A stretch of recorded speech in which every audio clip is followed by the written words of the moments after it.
hope everyone's day is off to an amazing start. Welcome to Disney on a Dime, guys. For those of you who are new to the channel, I'm Tan.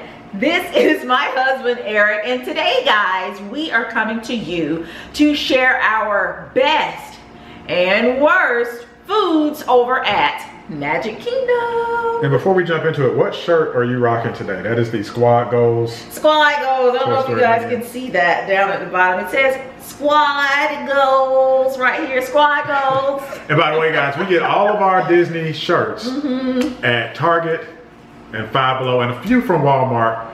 We're still looking for Universal shirts. Haven't found it. I think we're going to have to go to Florida. We are planning a fall trip. Yes. So that's coming up. So hopefully we'll get some Universal shirts. Yeah, we mentioned this in a previous video. I don't know if it will be before this one or after this one, but we are heading to Orlando in September. Yay! We are hoping to be there during the, what is it, Food and Wine Festival. So if you guys see us out and about, say hello. And again, if we're there, we're going to be talking about food, right? This video is about food. We've talked about food a lot on this channel, so if you haven't checked them out, check out our videos, because remember, this is Disney on a Dime. Check out our money-saving tips and videos on how to make dining reservations. Check all those out. And speaking of food and wine, you know, we've talked about food a lot on this channel. This is Disney on a Dime, so if you haven't checked them out, check out our videos on how to save money on food in Orlando, and also how to make dining reservations in Orlando. ADRs, Eric. What's an ADR? Advanced Dining Reservation. I know you guys know that, okay? Disney. ADRs. Disney nerd over here. All right, anyway, guys, so let's go ahead with the worst and best foods over at Magic Kingdom, and we have our notes. Yeah, because we don't want to leave anybody out. Actually, because Magic Kingdom has so many restaurants, guys, this will actually be part one of possibly several. All right, so what do you have, Eric? What do you have? I have the Dole Whips as a worst, believe it or not. I think we're going to get some hate mail. Aloha. We're going to get hate mail. People love Dole Whips. Why is that one of our worst? I love the Dole Whips too, but my problem with Aloha Isle, guys, is the fact that I can never just walk up there, no matter the season, okay? Peak, slow, intermediate, despite the season, the line is always extremely long. So by the time I get my Dole Whip and make it all the way back to where, you know, Eric, Chase, and I are sitting, it has all but melted away. I believe you can also get Dole Whips at the Disney Polynesian Resort, if I'm not mistaken. So that's a pro tip if you just have to have a Dole Whip. So the second one is another one that we really have a love-hate relationship. Used to love it, really love it. Now we hate it. What is it? Casey's Corner. What? Oh my gosh. Chase, our son, who's now 14 years old, has been going to Disney or just Universal or Orlando in general, guys, since he was 15 months old. I'm glad you know the exact months. Yes, like a true mom. Yeah, like a true mom. 15 months old is how long he has been coming with us to vacation in Orlando. And Casey's Corner used to be a staple for us. Eric and Chase have always loved hot dogs, okay? And so we would be able to go in there, not sure if you guys are familiar with the kind of setup or look of the inside of Casey's Corner, but when you walk in, it looks like almost a small scale replica of a baseball stadium. So they have little seats or little bleachers in there on the inside, and you can actually watch little cartoons. Never have we been able to go back. It's been years. Yeah, when we first started going to Disney, again, many eons ago when our son was 15 months, it wouldn't be that crowded, and they had, like you said, the bleachers, it was nicely themed. Now it's so crowded, they have problems, quite frankly, keeping it as clean and tidy because it's just so busy. I actually think they got rid of the bleachers. Yeah, that's what I was about to say.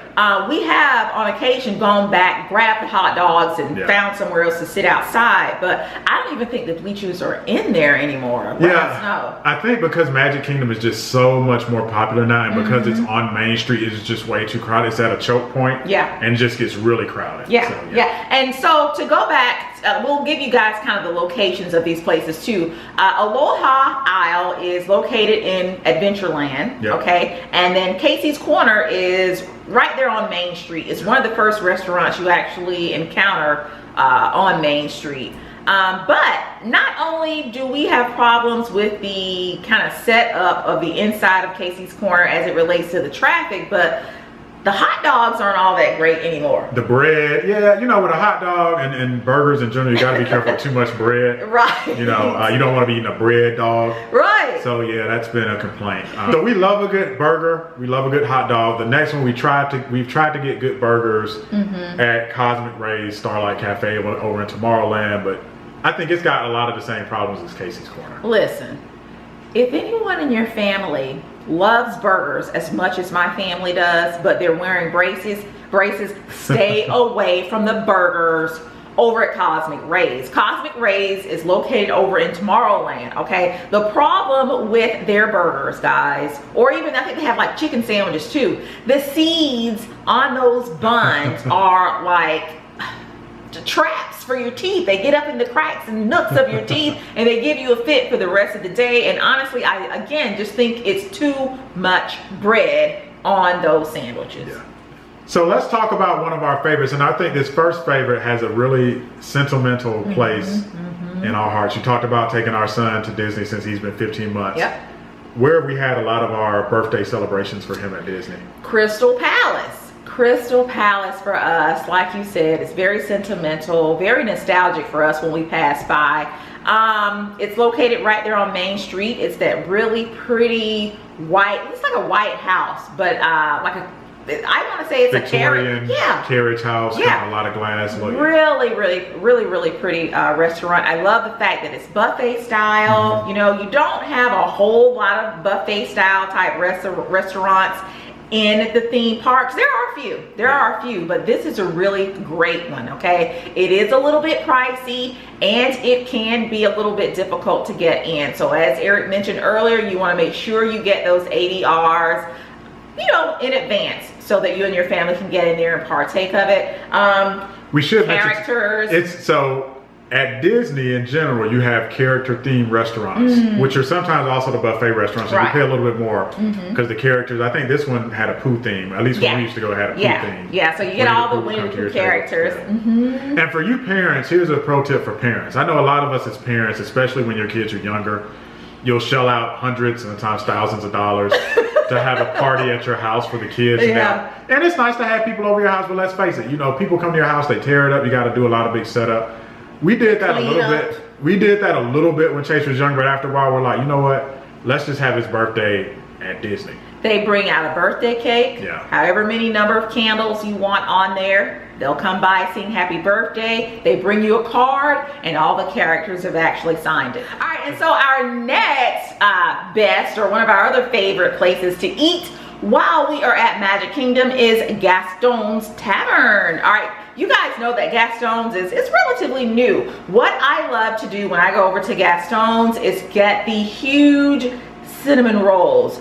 If you guys are, I don't know, Disney vets or whatever, you will recall too that you could get those cinnamon rolls on Main Street, all right? But they've kind of done some moving around of a few of our favorite places to eat at Magic Kingdom. And so now you get those cinnamon rolls over at Gaston's. But what I really love, not only are those cinnamon rolls, they are nice and warm and just really comforting, but the coziness it is very nice of the tavern is really nice. I will say though, there's not a whole lot of seating in there, and this is going to be a walk-up type of counter service type deal, so you may not be able to get the seat that you want on the inside, but don't let that deter you. Grab your cinnamon rolls and, you know, have a seat outside and enjoy it. So at Gaston's Tavern, how do you feel about, and I'm going to try to pronounce this correctly because I don't quite remember, but they either have, it's called LaFoe's or LaFoe's Brew. I think it's like apple juice and marshmallow. I didn't like it. I'm just going to come straight out and say it. I think that's Disney's nod to the butterbeer over at Universal. It's sweet. It is sweet. Not sure if the adults themselves are going to be a fan of it unless you have a really big sweet tooth, but your kids are going to love it. The kids are really going to enjoy it. I definitely like butterbeer. Butterbeer is awesome. I didn't care for the brew at Gaston's. Okay guys, and so our final best food or place to eat over at Magic Kingdom is Tony's Town Square. All right, Tony's Town Square over on Main Street. If you guys love Italian, do yourself a favor and head there. You can't miss it. It is the first restaurant that you encounter when you walk through the gates of Magic Kingdom. It's right there on the right when you walk through. As a matter of fact, if you go back and watch our video called Disney's Polynesian Resort and Magic Kingdom Fun, I think we ate there twice. Yeah. But we feature it in that video. And what I like about, you know, Magic Kingdom can get hectic, like real quick. And you know, it's a restaurant. So you go in, you make reservation, it's table service. So it's a way for you to get away from the crowds. Now, it's not cheap. No. You pay for that a little bit, but you get the convenience and you can kind of sit out and watch Main Street. So. And I have to say, if you compare the food at Tony's to some of the other places that you can eat at in the parks, the food is of a better quality, but like Eric said, it is going to be a little bit more expensive. This is someplace that, you know, if you're saving up a particular trip and you want to take your family somewhere nice, maybe you can eat there for maybe, let's say, Christmas or, you know, even Thanksgiving. But it is going to cost just a little bit more. Well, that is it, guys. We hope that you have enjoyed this video, our best and worst over at Magic Kingdom. And leave your comments. You know, we do read the comments, guys. We've been reading them for all of, we've done a whole series on best and worst rides. You guys have been leaving great comments. Let us know what your favorite and least favorite places to eat are in Orlando in the video. And like I said earlier, this is only going to be part 1. There are so many more restaurants at Magic Kingdom, all right, but we couldn't do them all in this video, so just a few of them here. But anyway, guys, hope that you have enjoyed this video. Hope that you have, as always, found it to be very helpful, extremely informative. And so until next time, guys, don't forget to make every day magical.